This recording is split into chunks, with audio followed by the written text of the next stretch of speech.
नमस्कार साथियों, एक बार फिर आप सभी का स्वागत है जेफी फैक्ट ज्ञान यूट्यूब चैनल पर। और हमारा प्रकरण चल रहा था संधि प्रकरण, और संधि प्रकरण को हम आगे बढ़ाते हुए आज हम पढ़ते हैं विसर्ग संधि के बारे में। तो विसर्ग संधि यहाँ पर है आज, और इसके कुछ सूत्र हैं। सूत्र से सब मतलब होता है नियम। तो आज हम विसर्ग संधियों के कुछ सूत्रों को देखते हैं और उनके नियमों को समझते हैं। पहला सूत्र है स सजोसो रु। स सजोसो रु, जो कि विसर्ग संधि का क्या है, एक सूत्र है। और ये स सजोसो रु क्या कहता है? ये कहता है कि आपका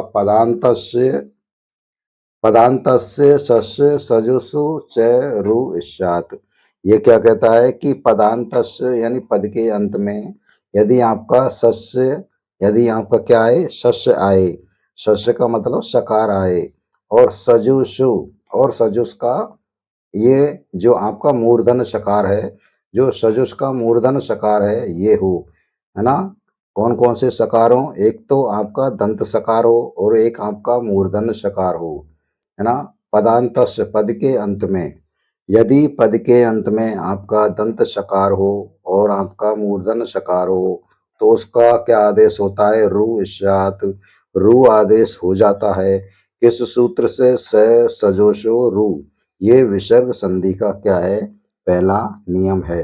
यानी पदान्तस्य सस्य सजोष च रु स्यात्, अर्थात पद के अंत में यदि दंत सकार हो या मूर्धन सकार हो, उसका जो है स सजोषो रु सूत्र से क्या हो जाता है? आपका रु आदेश हो जाएगा।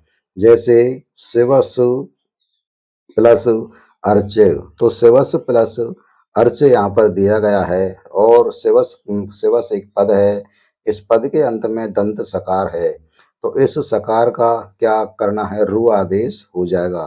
तो स सजोषो रु से यहाँ पर क्या आदेश होगा? सा के स्थान पर रु आदेश हो जाएगा। और जो रु में जो उ है, इसका इस संज्ञा होके इसका लोप हो जाएगा, तो शेष क्या बचेगा?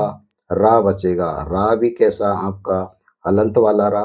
तो रूप क्या बनेगा? शिवस प्लस अर्च है, इसका जो रूप बनेगा वो क्या बनेगा? शिवर प्लस अर्च है। क्या बनेगा? शिवस, शिवर प्लस अर्च है। अगला सूत्र है विसर्ग संधि का, वो है खर अवसानयो विसर्जनीय। खर अवसानयो विसर्जनीय। खर और अवसानयो विसर्जनीय। ये क्या कहता है? ये कहता है कि खरी और अवसान च पदान्तस्य रेफस्य विसर्गे स्यात्।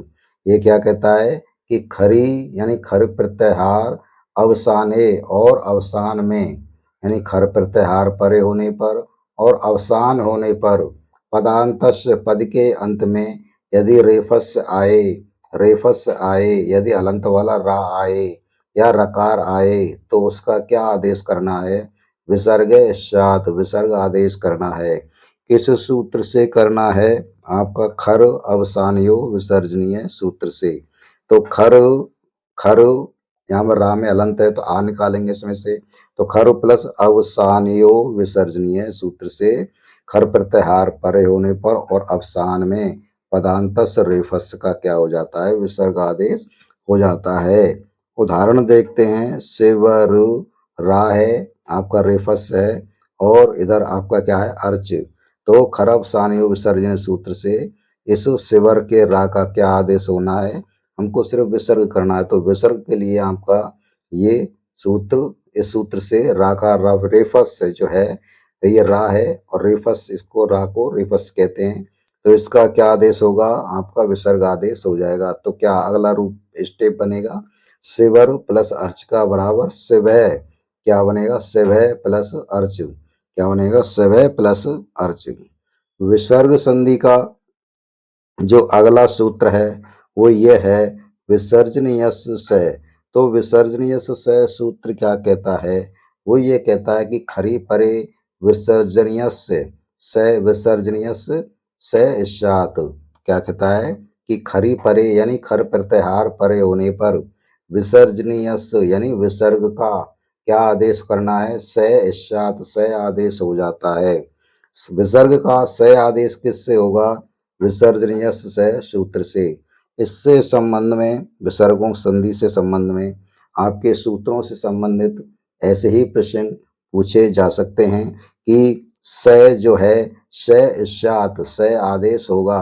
ऑप्शन में दे देगा से सजो शुरू खरब सानियो विसर्जनीय विसर्जनीय से या वा शरी शरी विसर्जनीय से विसर्गो व इस्यात। तो ये याद रखना है, ध्यान में रखना है कि किस सूत्र से क्या आदेश हो रहा है। तो विसर्जनीय से सूत्र से क्या होगा, विसर्ग का आपका से आदेश होगा।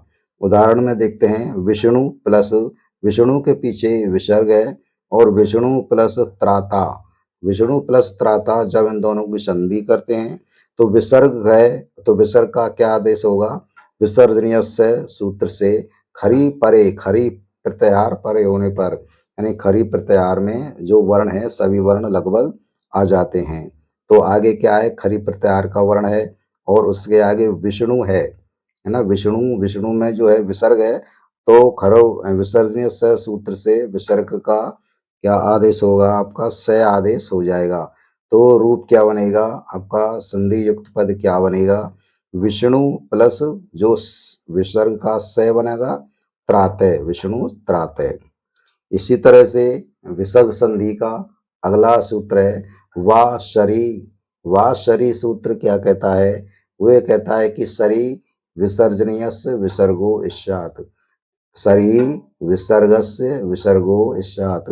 इसका मतलब है कि जो आपका सर परे होने पर विसर्ग के स्थान पर विकल्प से विसर्ग इस्यात् विसर्ग हो जाता है। यानी शरी प्रत्याहार परे होने पर, शरी का मतलब आपका जो आपका ये शकार है, आपका ये कौन सा शकार है, इचुआशा नाम तालु, तालव्य शकार है। यदि ये तालव्य शकार जो है विसर्ग के बाद यदि तालव्य शकार आ रहा है और वा शरी सूत्र से इस विसर्ग का क्या बनेगा, शकार आदेश होगा। वो कैसा बनेगा, कैसा शकार आदेश होगा, आपका तालव्य शकार आदेश होगा। यानी इसी तरह का एक और सा बन जाएगा, यानी द्वित सा बन जाएगा किस सूत्र से, वा शरी सूत्र से। तो शरी विसर्ग से यानी शरी प्रत्याहार परे होने पर विसर्ग से विसर्ग का क्या आदेश हो जाता है, विसर्गो व इस्यात् विसर्गी हो जाता है। यानी ऐसा ही सा बन जाता है, या तो ऐसा आपका तालव्य शकार बना दीजिए या विसर्गी बना दीजिए। तो रूप क्या बनेगा, हरि, हरि में विसर्ग है और प्लस सेते, तो रूप क्या बनेगा, हरि सेते, रूप क्या बनेगा, हरि सेते। तो इस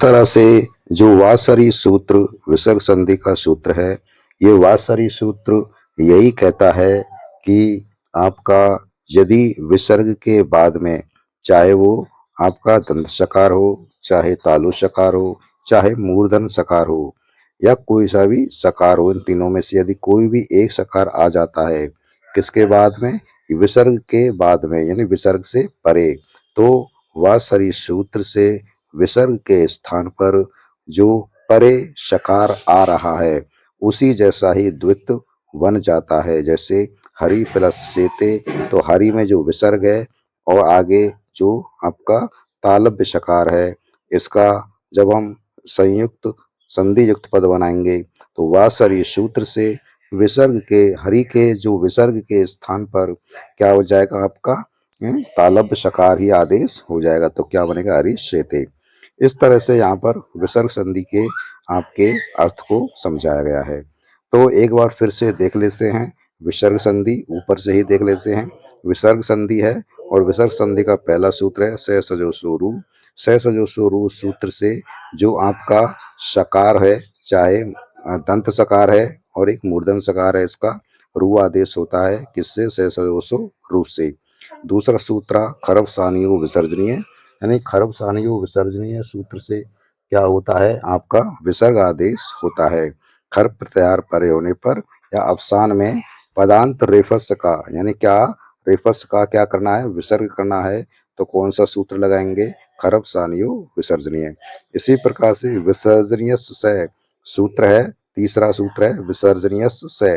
ये विसर्जनीय से सूत्र से जो विसर्ग होता है उसका क्या किया जाता है, शकार आदेश किया जाता है। और वासरी सूत्र से आपका विसर्ग के बाद में यदि कोई तीनों सकारों में से, चाहे वो दंत सकार हो, चाहे तालव्य सकार हो, चाहे मूर्धन्य सकार हो, कोई सा भी सकार आता है तो विसर्ग का उन सकार के स्थान पर वैसा ही द्वितीय सकार आदेश हो जाता है। तो उम्मीद करता हूँ आपको ये बहुत अच्छी तरह से समझ में आ गया होगा। यदि आप इस चैनल से पहली बार जुड़ रहे हैं तो चैनल को सब्सक्राइब कर दें, और वीडियो को यदि पहली बार देख रहे हैं तो वीडियो को लाइक ज़रूर कर दें, ताकि हमको अच्छी तरह से मोटिवेशन मिल सके और मैं अपने इस कंटेंट में और सुधार कर सकूं। इसके लिए आप कमेंट अपनी राय दे सकते हैं। और जो ये क्लास है ये सभी संस्कृत सीखने वाले के लिए बहुत ही महत्वपूर्ण है। तो चलिए मिलते हैं अब अगली नेक्स्ट क्लास में। इसी विसर्ग संधि को टॉपिक को आगे बढ़ाते हुए अब यहीं पर आज समाप्त करते हैं।